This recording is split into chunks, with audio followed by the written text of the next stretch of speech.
ជំរាបសួរសួស្តីបងប្អូនទាំងអស់គ្នាថ្ងៃនេះខ្ញុំមានវីដេអូមួយនឹងបង្ហាញបងប្អូនទាំងអស់គ្នាពីរបៀបបង្កើន follower Instagram ជាមួយនឹង website JSMM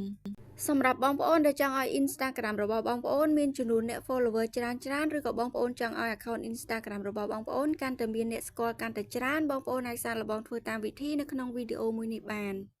ធានាថាបងប្អូននឹងឃើញប្រសិទ្ធភាពពិតៗបន្ទាប់ពីបងប្អូនបានធ្វើតាមវិធីនៅក្នុងវីដេអូមួយនេះចំពោះវិធីធ្វើវិញគឺពិតជាងាយស្រួលមែនទែនបងប្អូនគឺបងប្អូនគ្រាន់តែមាន link Instagram របស់បងប្អូនអាចបង្កើនចំនួន follower ទៅតាមតម្រូវការរបស់បងប្អូនបានដោយខ្លួនឯងដោយប្រើពេលត្រឹមតែរយៈពេលខ្លីតែប៉ុណ្ណោះបងប្អូន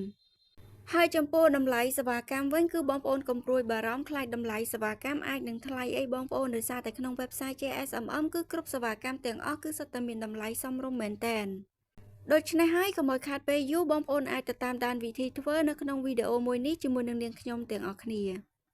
ជាដំបូងតម្រូវបងប្អូន sign up ឬ sign in ចូលទៅកាន់ website JSMM ជាមុនសិនដើម្បីចូលធ្វើសេវាកម្មក៏ប៉ុន្តែសម្រាប់បងប្អូនដែលជាសមាជិកថ្មីបងប្អូនអាចបង្កើតគណនីមួយដើម្បីចុះឈ្មោះចូលធ្វើសេវាកម្មបានហើយប្រសិនបើបងប្អូនអត់ទាន់ចេះបង្កើតឬក៏អត់ទាន់ចេះពីរបៀបចុះឈ្មោះចូលទេបងប្អូនអាចចុចចូលមើល link នៅខាងក្រោមវីដេអូមួយនេះបានដើម្បីដឹងពីរបៀបនៃការចុះឈ្មោះចូលនៅពេលដែលបងប្អូនបាន sign up ឬ sign in ចូលទៅកាន់ website ហើយបងប្អូននឹងឃើញមាននៅទម្រង់បែបនេះហើយបន្ទាប់មកបងប្អូនឃើញមានពាក្យ Instagram នៅខាងក្រោមនេះបងប្អូនអាចចុចចូលទៅលើពាក្យ Instagram នឹងបានបន្ទាប់មកទៀតបងប្អូនអូសវាមកក្រោមបន្តិចហើយបងប្អូនចុចចូលទៅលើពាក្យថា category ដែលនៅក្នុងហ្នឹងគឺវាមានសេវាកម្មច្រើនមែនទែនបងប្អូនដែលតាក់ទងទៅនឹង Instagram គឺវាមានដូចជា Instagram follower Instagram like Instagram view Instagram comment Instagram share save story review គឺមានទាំងអស់បងប្អូនដូច្នេះហើយបងប្អូនចង់ធ្វើសេវាកម្មមួយណាបងប្អូនអាចចុចចូលទៅលើសេវាកម្មមួយនឹងបានហើយសម្រាប់បងប្អូនដែលចង់ធ្វើសេវាកម្មតាក់ទងទៅនឹងការបង្កើនចំនួន follower Instagram បងប្អូនអាចចុចចូលទៅលើសេវាកម្មដែលមានពាក្យថា Instagram follower បានហើយនៅក្នុងហ្នឹងគឺវាមានសេវាកម្មផ្សេងទៀតដែលតាក់ទងទៅនឹងការបង្កើនចំនួន follower Instagram គឺវាមានដូចជា Instagram follower base Instagram follower chippy all flag tab working និង Instagram follower flag off បងប្អូនអាចចុចចូលជ្រើសរើសប្រើប្រាស់ទៅលើសេវាកម្ម Instagram follower មួយណាក៏បានដែរបងប្អូនហើយសម្រាប់ខ្ញុំគឺខ្ញុំជ្រើសរើសទៅលើសេវាកម្មដែលមានពាក្យថា Instagram follower chippy all flag tab working បន្ទាប់ពីបងប្អូនបានចុចចូលជ្រើសរើសសេវាកម្មរួចរាល់អស់ហើយបងប្អូនអាចអូសមកក្រោមបន្តិចទៀតហើយបងប្អូនចុចចូលទៅលើពាក្យថា service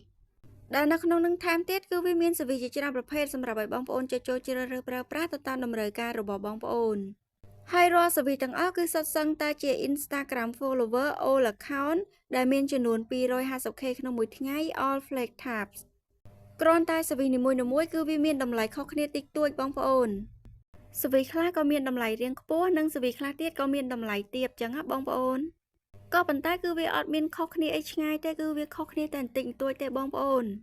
ហើយបើនិយាយពី quality របស់ service ទាំងអស់ហ្នឹងវិញគឺធានា quality ជូនដល់បងប្អូនដូចគ្នាដូច្នេះហើយបងប្អូនស្រឡាញ់ពេញចិត្តទៅលើ service មួយណាបងប្អូនអាចចុចចូលជ្រើសរើសប្រើប្រាស់ទៅលើ service មួយនឹងបានហើយសម្រាប់ខ្ញុំក្នុងថ្ងៃនេះគឺខ្ញុំជ្រើសរើសទៅលើ service ដែលមានលេខកូដ 2277នៅពេលដែលបងប្អូនបានចុចចូលជ្រើសរើស service រួចរាល់អស់ហើយបងប្អូននឹងឃើញមានពាក្យ link នៅខាងក្រោម service ហ្នឹងដែលនៅត្រង់កន្លែង link នេះផងដែរគឺតម្រូវឲ្យបងប្អូនចូលទៅ copy link Instagram របស់បងប្អូនចូលដើម្បីទាញយក link Instagram របស់បងប្អូនបានបងប្អូនចូលទៅកាន់ account Instagram របស់បងប្អូនជាមុនសិនមកឧទាហរណ៍ខ្ញុំយក account មួយនេះដើម្បីធ្វើជាការបង្ហាញជូនដល់បងប្អូននៅពេលដែលបងប្អូនបានចូលទៅកាន់ account Instagram របស់បងប្អូនហើយបងប្អូនអាចចុចចូលទៅលើត្រេប3តូចៗនៅខាងលើនេះហើយបន្ទាប់មកបងប្អូនអាចចុចចូលទៅលើពាក្យថា copy profile URL នេះក៏បានឬក៏បងប្អូនចុចចូលទៅលើពាក្យថា QR code នៅខាងក្រោមនេះក៏បានដែរបងប្អូន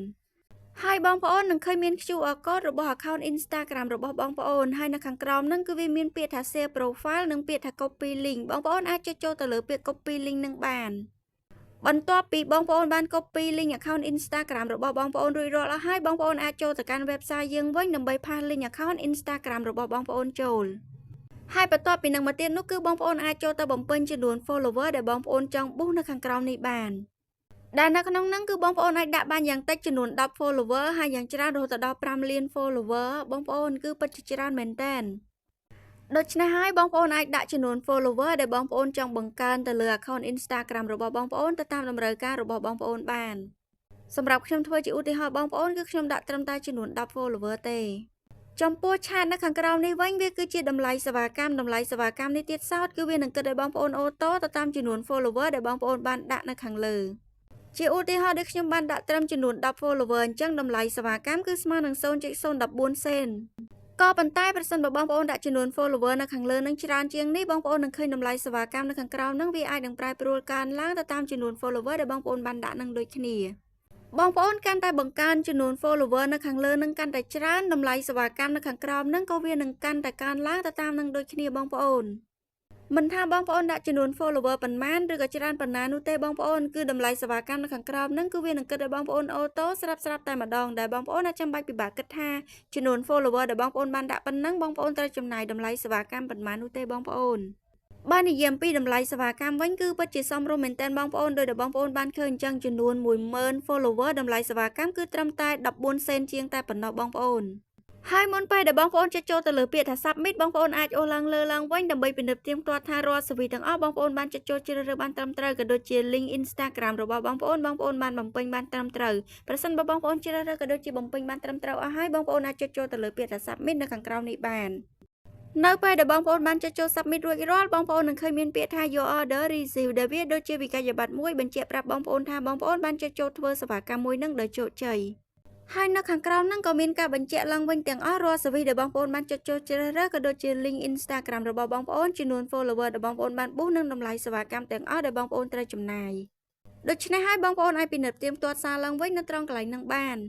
ហើយចំពោះរយៈពេលរងចាំបងប្អូនអាចរងចាំរយៈពេលពី1ម៉ោងទៅ2ម៉ោងឬក៏យូរជាងនេះតិចតួចទៅតាមសេវីដែលបងប្អូនបានចុចចូលជ្រើសរើសនោះបងប្អូននឹងឃើញចំនួន follower នៅលើ Instagram របស់បងប្អូនកើនឡើងទៅតាមចំនួន follower ដែលបងប្អូនបានប៊ូសក៏ប៉ុន្តែអត់តម្រូវបងប្អូនរងចាំនៅក្នុង website ហ្នឹងទេគឺបងប្អូនអាចចុចចេញពី website ហ្នឹងវិញបានហើយសម្រាប់ការបង្កើនឬក៏ boost ចំនួន follower Instagram ជាមួយនឹង website JSMM គឺមានតែប៉ុណ្្នឹងទេបងប្អូនវិធីធ្វើគឺពិតជាងាយស្រួលមែនតើបងប្អូនអាចសាកល្បងធ្វើតាមវិធីនៅក្នុងវីដេអូមួយនេះបានធានាថាបងប្អូនចំណាយតិចប៉ុន្តែបងប្អូននឹងឃើញប្រសិទ្ធភាពពិតៗដូច្នេះសម្រាប់វីដេអូថ្ងៃនេះក៏ដល់ទីបញ្ចប់ដែរបងប្អូនអរគុណបងប្អូនសម្រាប់ការតាមដានវីដេអូពីដើមដល់ចប់ហើយបើសិនបើបងប្អូនមានចម្ងល់នៅត្រង់កន្លែងណាមួយបងប្អូនអាច comment នៅខាងក្រោមវីដេអូមួយនេះបានអរគុណបងប្អូនសម្រាប់ការតាមដានវីដេអូពីដើមដល់ចប់ហើយក៏សូមអធិស្ឋានផងដែរប្រសិនបើមានពាក្យពេចន៍ខុសឆ្គងឬក៏សំឡេងរំខានណាមួយជម្រាបលាបងប្អូនជួបខ្ញុំនៅវីដេអូក្រោយ